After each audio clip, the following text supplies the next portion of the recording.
So surfing originated in Hawaii. It's one of, Hawaii's gifts to the world. Surfing was just a symbol of how these people lived in harmony with the ocean and with nature. It goes back at least 800 to 1,000 years, and now it's a truly international sport and finally an Olympic sport. Now we are in the outrigger Waikiki Beach Resort, and we have the iconic Diamond Head in the background, which is probably Oahu's most famous landmark. And on the beach, it's an exciting day because we have Duke's Ocean Fest. And so this is every year. They hold this event in honor of Hawaii's pretty much greatest ambassador and Olympic athlete, Duke Kahanamoku. And it's called Ocean Fest because it's a week of games and tournaments and outrigger canoe paddling, surfing contest, and it's just a lot of fun and the famous Waikiki Beach. But more importantly, for my role as the author of Eddie Would Go, Eddie Aikau was a very famous Hawaiian icon, but in his mind there was nobody more famous than Duke Kahanamoku. So Duke was his hero. So there was a famous surf contest. The most famous and probably the first professional surf contest of its day was called the Duke, named after Duke Kahanamoku, who's considered the father of surfing. And Eddie got to compete in the contest, and in 1969 he got third place. And there's this fantastic picture of Eddie meeting Duke as he's handing him this trophy. And I always say it's like the passing of the torch of from one generation to the next, because just as Duke was the most famous Hawaiian of his day, Eddie became one of the most famous a generation or two later. And so it's this beautiful picture because Eddie is just he's a young kid and he's so thrilled he can barely look Duke in the face because he loved him and admired him so much.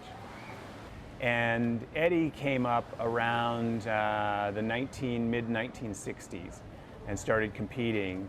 And in 1967, he really made a name for himself by surfing one of the largest waves ever ridden at Waimea Bay. It was considered the largest swell the Hawaiian Islands had seen in decades. And this young Hawaiian guy paddled out, and I interviewed these legendary big wave surfers, and they're like, we saw this Hawaiian kid and he was fearless. And while all of us would hold back on the biggest waves, Eddie would go. Eddie would always paddle into the biggest waves. And so that's partly where that saying, Eddie would go, originated. It started because he was working as a lifeguard on the beach. He was one of the first lifeguards on the North Shore, where they used to lose a number of people every year to drowning in these massive waves. So finally, after Eddie had saved a number of people on his own, they realized like this guy is the perfect person to hire as one of the first lifeguards. So he was at Waimea Bay. And when the waves got too big, his lifeguard captain would say, I don't want you guys going out, swimming or paddling out on the board. Call a helicopter at that point. I don't want to lose more lives. But if someone was in danger, Eddie would go. And he would always say that, Eddie would go. I'd have to chain him to the beach to prevent him from going out to try to save someone. And so the name the phrase kind of stuck. Eddie was almost a full-blooded Hawaiian, which was very rare in those days. He was very quiet. He was he was the smallest member of his family, and he was very dark. They said he was like Popolo, very dark skin. And so he was very aware of kind of race relations. And one of the stories that I love is, in the 60s, the Hawaiians were at the bottom of the socioeconomic scale. And here it's their home. They've offered their culture to all these visitors who've kind of taken it over. And there was kind of a stigma, or a little bit of shame of being Hawaiian because their greatness had been really diminished over generations. And but in Eddie's time, he and his family were very proud Hawaiians. And so when he could do something like win the Duke contest, it was all about emphasizing his Hawaiian culture. But the most significant thing in his life was the Hokulea. So the Hokulea was a double-hulled voyaging canoe, and it was a recreation of the ancient canoes that had brought the first Polynesians to Hawaii. It's a fascinating story because they had sailed farther than any people on Earth to come here. And yet Western scientists and anthropologists, the prevailing thing, especially with Thor Heyerdahl's Kon-Tiki, was that, oh no, these primitive people couldn't have sailed that far. It's way too far. If you're 1 degree off, you're going to miss the Hawaiian Islands completely. They would have only had the stars to guide them, so they drifted. And Native Hawaiians like Eddie were like, that's not right. We have stories, and chants about how our ancestors came here, and they purposely voyaged. And so in 1975, they built this replica of the ancient Hawaiian canoes that first came here. And in 1976, they sailed to Tahiti using only the stars and the swells and seabirds as guides. National Geographic documented it was one of the great navigational feats in modern history, to just use the stars in the way the ancient Hawaiians did it. But there was a person who did it, and he wasn't Hawaiian. He had learned the art of celestial navigation, which Hawaiians called wayfinding. And Eddie had found out about this, and he was like, I want to be on the next voyage.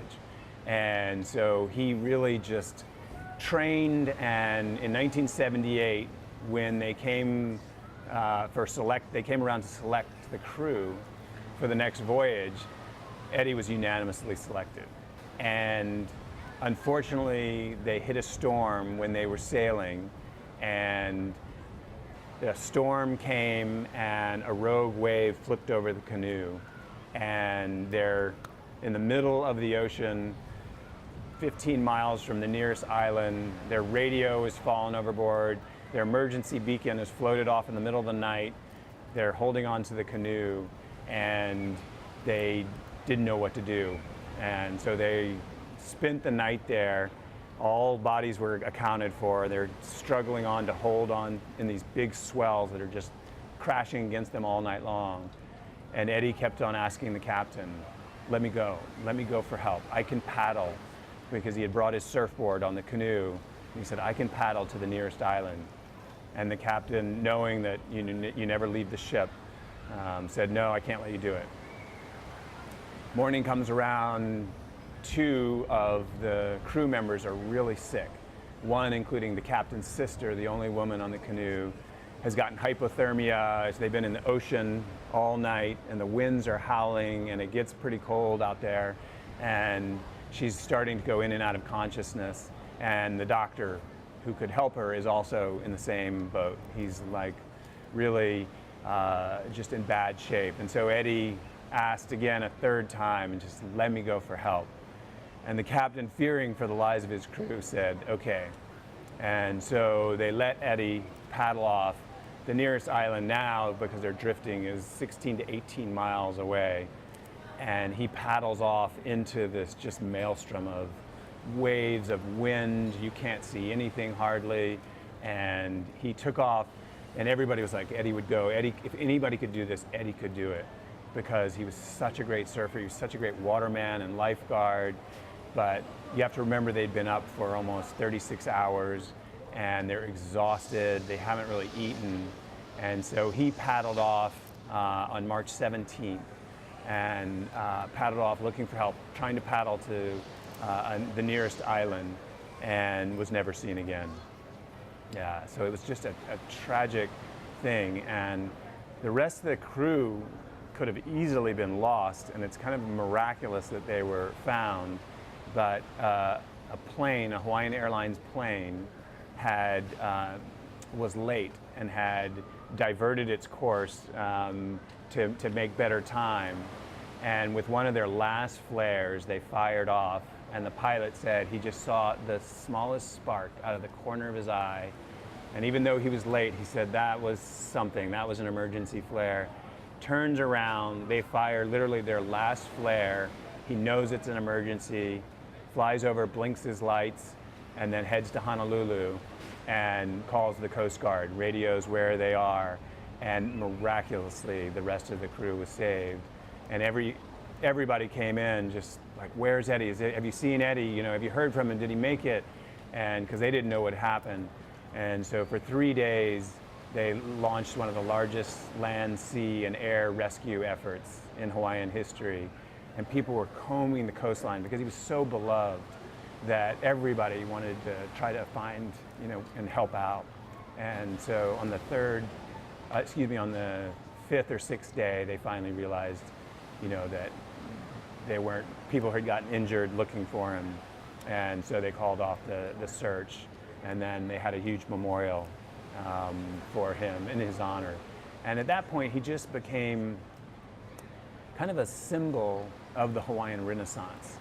And the Hawaiian Renaissance was just a rebirth, a rediscovery of Hawaiian culture that took place right at this time, right around the Hokulea, because people like Eddie suddenly could say, we're Hawaiian and we're proud, because after that first voyage, they had proved to the world that the Hawaiians were some of the greatest navigators on Earth. They had sailed 2,500 miles across open ocean just using the stars as guides, and sea swells and bird life, and you know, they could read nature so well. I get lost driving around Waikiki, you know, sometimes, and put me in a big city, and you know, it's hopeless. But you can imagine just how attuned these people were to their culture, to be such great voyagers. And so that was a critical turning point, and Eddie came to symbolize that Hawaiian pride. And so before his passing, there were only a few schools where they taught Hawaiian language or culture. Now it's taught in almost every school, and people are fiercely proud to be native Hawaiian. So it's just amazing how times have changed, and there's been this whole renaissance of culture and celebration, and even Duke's Ocean Fest is part of that celebration, you know, representing this resurgence of Hawaiian culture. There's a big wave contest in his honor that was held every year. They'd have the opening ceremony, and the best big wave riders in the world, and the best surfers in the world, from Kelly Slater to Kai Linney, and all these just incredible individuals compete in this contest. And the waves have to be a minimum of 20 feet, Hawaiian standards, which means 30-foot to 40-foot faces, if you can even imagine how big that is. That's bigger than, you know, the building next to us. You know, it's incredible, like the size of these waves, and Eddie felt a certain comfort there. And so they have this contest in his honor because he just was such an important part of Hawaiian culture. And so it's not about the competition about who wins, it's really about just honoring Eddie Aikau.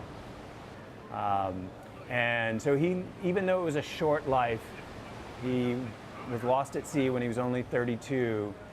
It was like a stone being dropped in the water. The ripple effects just keep on going and are still going.